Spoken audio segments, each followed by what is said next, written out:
Greetings, fellow nerds. Welcome back to another MTGA info video. Again, I'm trying to be more consistent here, but you can catch me live on Twitch where I'm doing a lot of things. Obviously, playing some MTG, some RPG games. Got into Dead by Daylight recently. I don't know why. It's really addicting. But please follow me on Twitch as well. Can find that in the description below. And of course, if you enjoy watching these videos, be sure to subscribe, like, give this video a ring on the bell as well. It really helps me out. Yeah, this video is dedicated to one of my mods actually on Twitch, Burn After Burn. And if you have some decks that your favorite YouTuber isn't playing, this might be the spot. You can follow me on. Again, you can go on Twitch, throw a suggestion there, or you can even throw it in the comments down below. But this is a deck that actually got me into Diamond. So if you've been on that grind in a standard and a best of one and you're just really struggling, this might be the deck for you. So let me show you what it's all about. So it's Boros humans. It's just playing humans very aggressively. And it's got some all-stars in here. You might recognize a couple faces, and you might recognize some cards that you thought disappeared and are actually pretty good. So we got Intrepid Adversary, great card for aggressive, mono-white aggressive decks. It's fine as a 2-drop, but of course it gets better the later the game goes because you put counters on your creatures. Luminar Gaspirant. I've said this the moment this card came out. This card is not going away in Arena, and especially in a best of one for mono-white. It's just really good, does everything mono-white wants. Has an effect the moment combat hits, so it's not going anywhere. And it's a human cleric, which also fits into other types of decks. So yeah, don't expect this card to basically ever not see play in standard until it rotates out. Got Rally the Ranks. We're going to be naming humans. There are times where I've named spirits and even goblins, and that might not make sense until we get to a little further down the line, but most of the time we're going to be using this to buff our humans. Dragonkin Berserker. Not a dragon deck, but this card is very aggressive. It has first strike, which is super important, and then putting counters on it with Luminar Gaspirant is great. Buffing it with Rally the Rank is great. Putting counters on, or making a buffer with Intrepid Adversary is great. There are times where sometimes you might just need a 5/5 flying dragon. You don't want to play out your hand if you're running into control against a board wipe. So it's very good on the aggressive stance. It might lose a little bit of steam, especially in the late game, especially against like bigger creature decks, but it is very, very good. I think there's one time on stream I got it to like I had 9 counters on it, so it was pretty crazy. We got Adeline here. This card is super good. A lot of people don't recognize about this card is that Adeline doesn't need to attack for her ability to trigger. You just need to attack. And of course, the more humans that stick on the board, the better. And the humans are again usually on the stronger side with Rally the Ranks, Intrepid Adversary, Luminar Gaspirant. So there's a lot of ways to make Adeline not only a threat by herself, but making the tokens that comes along with her also a threat. 2 Borrow Time. I'm mostly using this for like planeswalkers and token creatures, because Elite Spellbinder. Oh wait, no. I'm using this mostly for planeswalkers, because the next card we play, Brutal Cathar, does not hit planeswalkers. Brutal Cathar is great because it does hit everything, but it does give the creature back, unfortunately, if Brutal Cathar were to disappear. Elite Spellbinder, great card. It's really good against control. I think Elite Spellbinder is also here to stay for quite some time, just because it slows down control considerably and just kind of wrecks their day.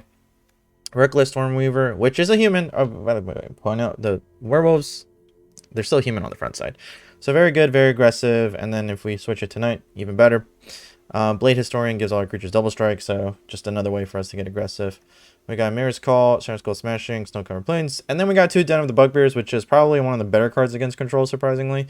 And then we got Snow Covered Mountains, Snarl, and Needle Verge Pathway. So yeah, it's a pretty standard aggressive deck. It just seems to answer the meta very well on its own.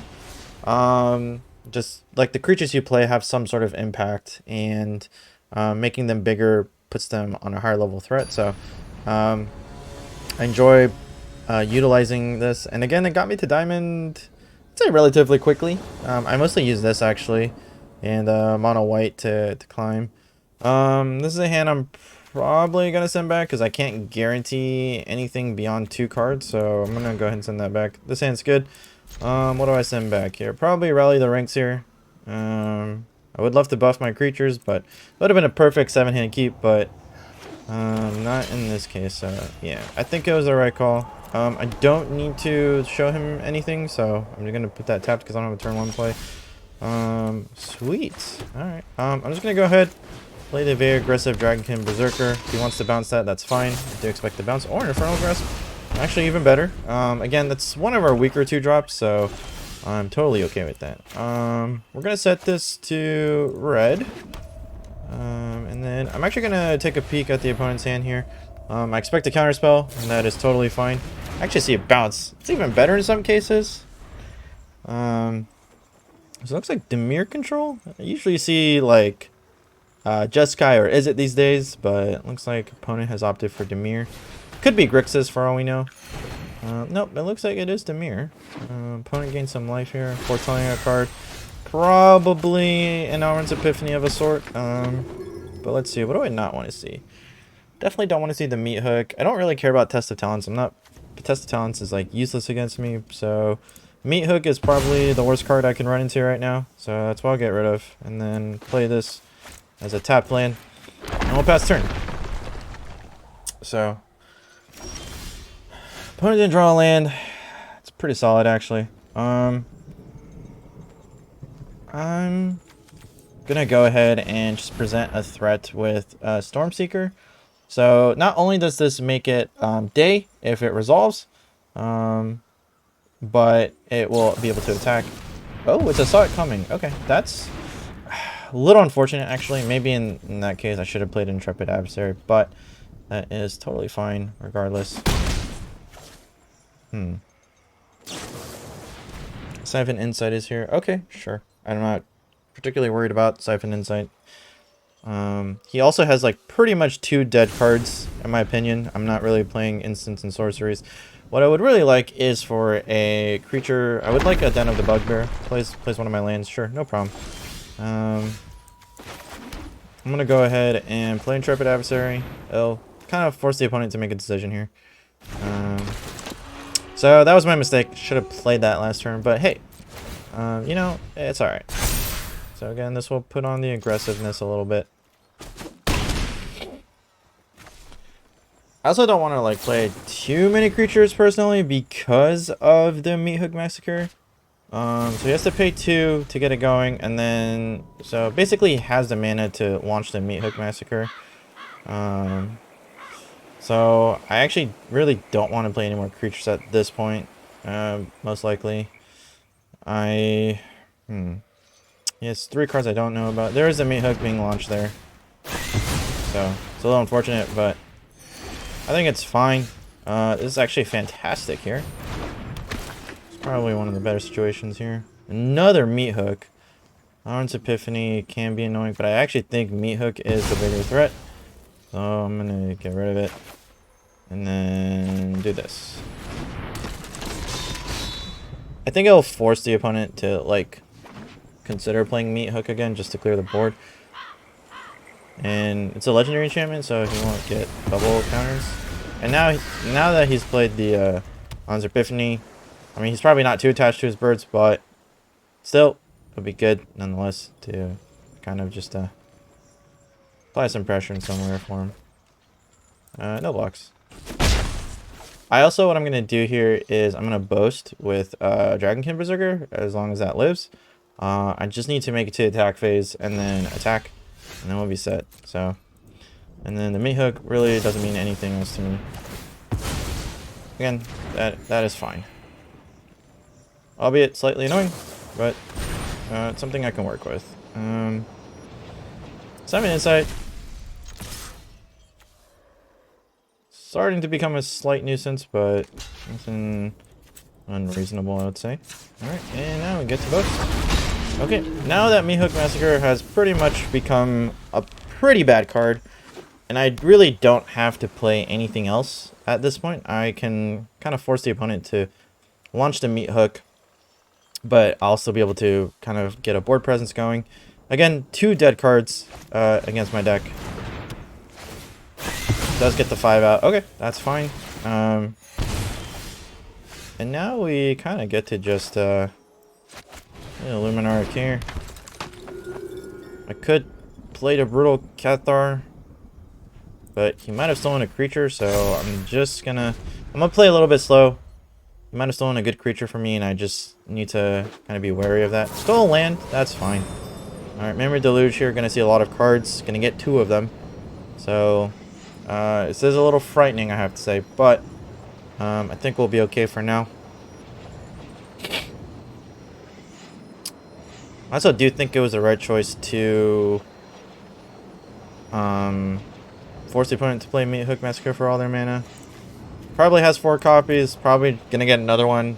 They're seeing a lot of cards here, so it's gonna be unfortunate, but it's kind of what I have to do. I do draw probably the best card for control, so I'm very happy about that.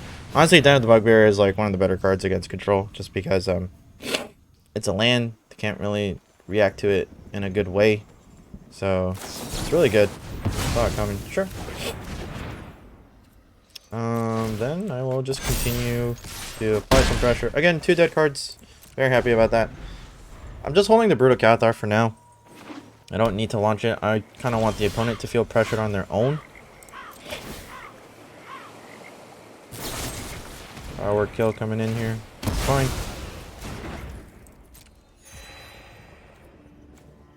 I actually can do this. And it also provides me with a creature, so it's pretty good.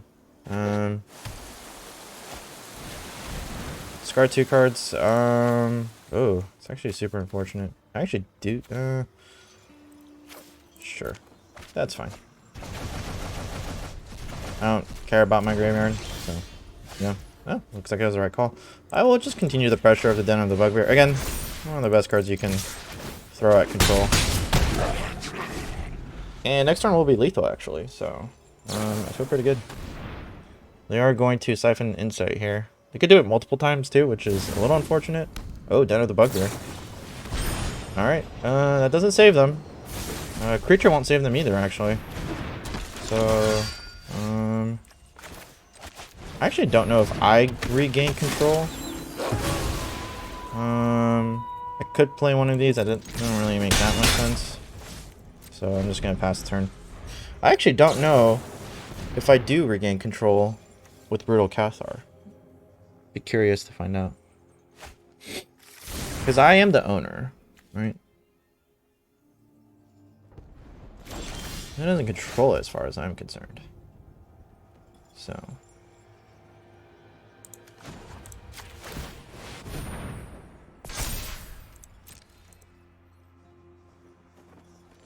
Alright.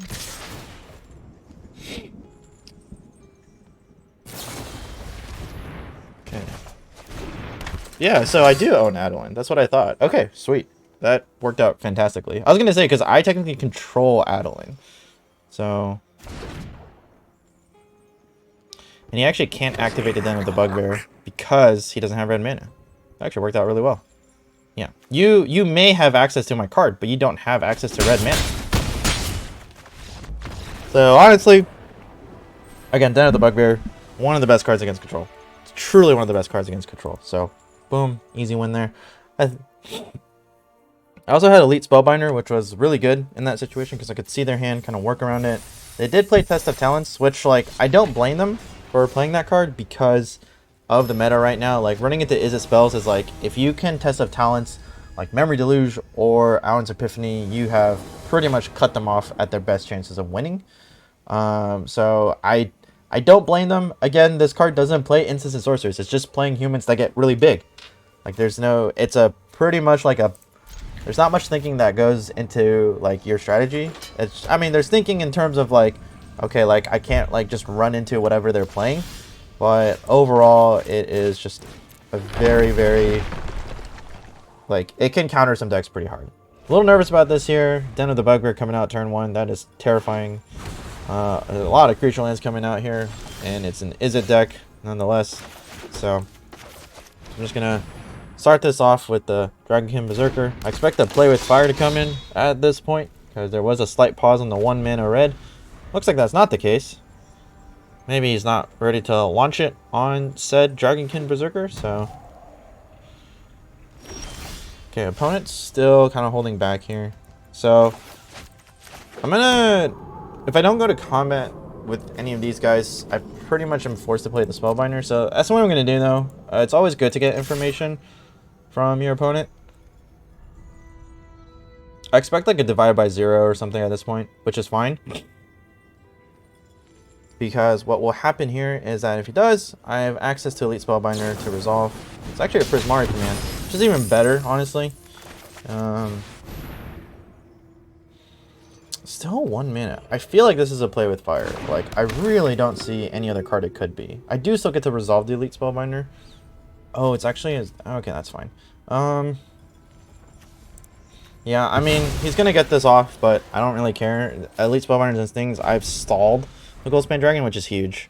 And honestly, if he doesn't play that for a land now... okay, he gets an early Goldspan Dragon regardless. Super unfortunate, but it is what it is. I got no blocks. That's really unfortunate more than anything, but gotta do what you gotta do. So, unfortunately, he had another Goldspan Dragon. I mean, there's very little I can do about that. Like, that top deck is what it is. That is part of the game. And honestly, it might be enough to get me to an L here. And I know it's really early to call that, but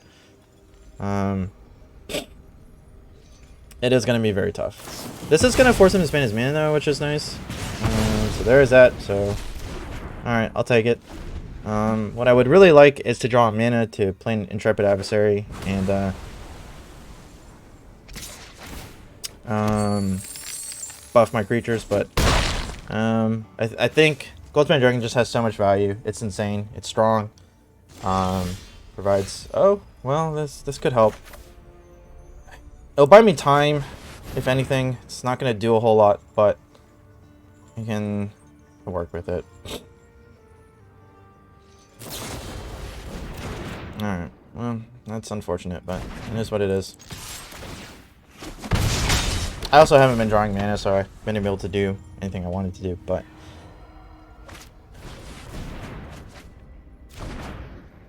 Gonna do my best, nonetheless, but it is... I think it is the G's of the G's.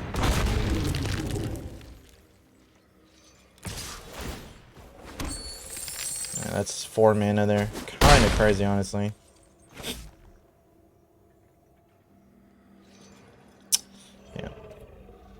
Alright, yeah, that is going to be a game, honestly. It's unfortunate. I stopped one Goldspan Dragon and then the opponent ripped off another one at the top of their deck. That's, I think if I think it was like any other card, like just like one of their spell cards, would have been a totally different story. I think we would have won there. But unfortunately, their top deck was another Goldspan Dragon, so not much I can do about that. It's just so powerful, so strong, especially with Izzet spells. It's pretty much anything Izzet could ask for at this given point in the meta, so it's an aggressive creature. Oh man, this hand, it has all my 3 drops. Wow, that is painful. Is it worth keeping? I think it is. I think it is. Not doing anything for... Oh, but not doing anything for 2 turns actually sounds awful. I'm going to mulligan. I'm going to be responsible here. Alright. Well, this hand is just as bad, if anything, but... Actually, this hand is considerably worse in some aspects now that I look at it, but... Okay, it's gone better. It's gone better. There's hope. There's hope for us yet. Like, red-black vampires? No, red-black with Valky. Annoying. Which is fine. Brutal Cathar is here, so... It works. Nothing really changes, I think. Is it just red-black treasures? I haven't seen this deck in quite some time. Alright, what are you gonna do? Yeah, everything's relatively bad. So, is it the Luminarch Aspirant? Really? I don't think Luminarch Aspirant is that good, but that's fine. I mean, honestly, it's very good, but, like, I think there are bigger threats. Okay. I think that was the incorrect choice, personally, but that's fine. I'll accept that. And I drew into another Brutal Cathar. So you are probably screwed, I would imagine. A lot would have to happen. Bring in Tybalt, man. Annoying. Yep, it is red-black treasures. As one would predict. As one would predict. Okay. But I will take my Lunamark Aspirant back regardless.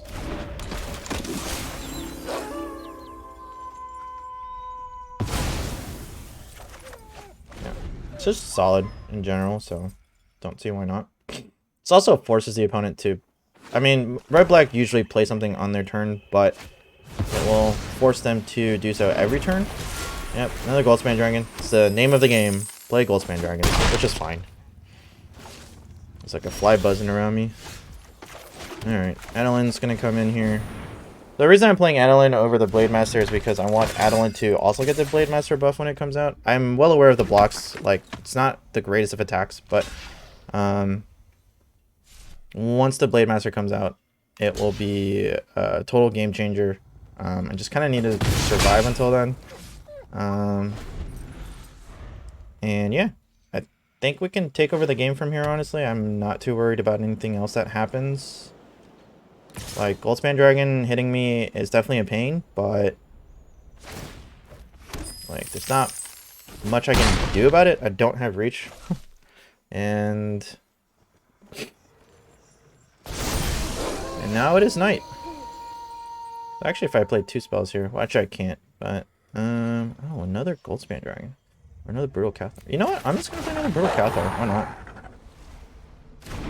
Oh, right. It's night. That was so dumb. Alright, so I actually made a huge mistake there. I forgot it was night myself. So I couldn't actually exit, which is... It's fine. It's not the worst, but it was not a very good decision. So. Opponent decides to trade here. Yeah, so this is where I should have played the Blade Master. So, this is actually going to be very punishing. I said it was night, and I just totally, for whatever reason, blinked out of my own head. So, I had the case of the stupids there. That's going to be pretty punishing, in all honesty. But that was actually pretty bad. That was actually one of the... That might be enough to cost me the game, because I've lost all pressure. So... Yeah. I've effectively lost all the pressure that I needed to win the game from not playing Blade Master, so... Oh, and he plays Meat Hook for 3, which is enough. Yep, that'll be it.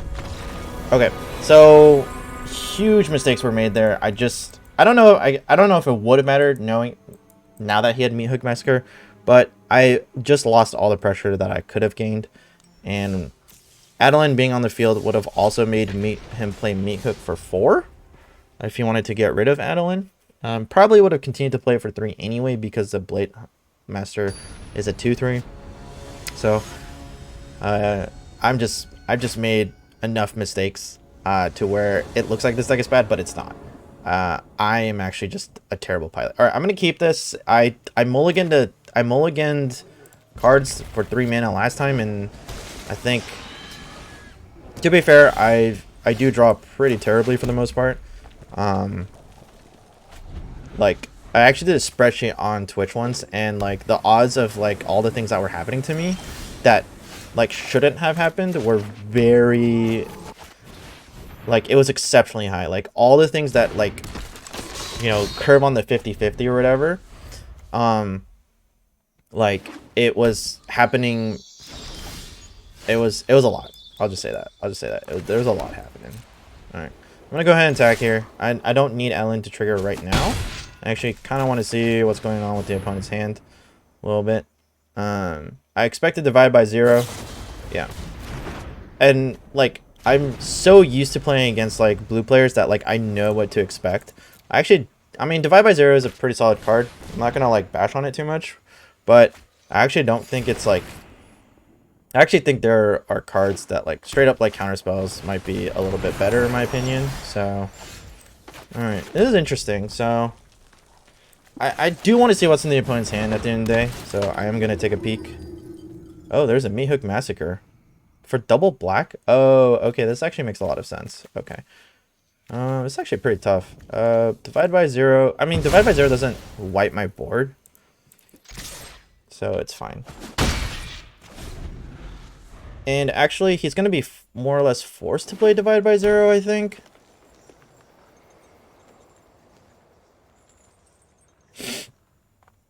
It's actually kind of funny, because if he plays on Dragon Berserker, he takes more damage. If he bounces back my Elite Spellbinder, then I get to replay my Elite Spellbinder, so that's what I'm going to do, actually. It's unfortunate. I would have loved to have drawn a land. Again, a lot of things that are not, that shouldn't be happening are happening to me, but that's fine. Okay, allows it to happen. Then what I will do is I will play the setup game for now.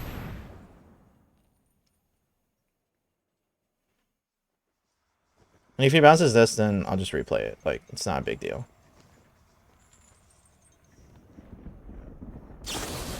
Yeah.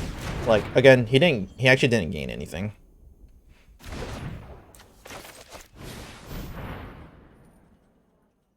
Like, what? What are you gonna do? Like, I am going to get it off. 1, 2, 3, 4, 5, 6. So if he draws a land, then he gets to play that card, but it doesn't really bother me as far as I'm concerned, so whatever.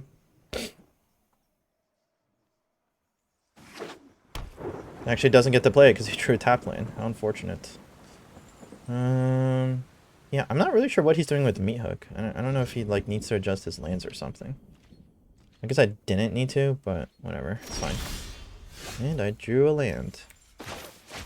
Okay. I expect to divide by 0 here, and I kind of want it to happen.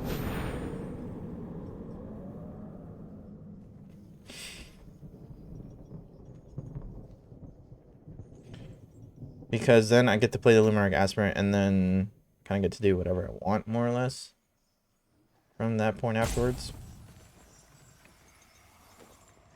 I know you're going to play divide by 0. Come on. You don't need to think about it. I know you're going to do it.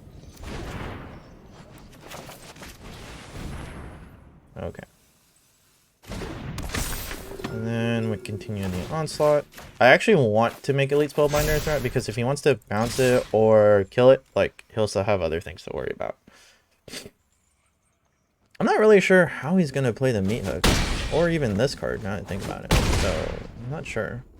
Is he just not drawing his black mana? Is he not playing dual lands? Yeah, I mean, sometimes you can't make Meat Hook work in every deck, but yeah. I think I played around that pretty well. Just, like, again, Elite Spellbinder gives you so much information, but hopefully you guys enjoyed that. This deck, I know it didn't... This deck does a lot better than I think it initially shows. You could, again, see me on Twitch. I do like to play this deck. I'm actually going to wait for the season reset to happen, and then go back into it, and then Crimson Vow will appear. So yeah, be sure to follow me on Twitch. Again, if you're still here, be sure to subscribe, like, comment, all that good stuff. Want to say thank you all so much for watching.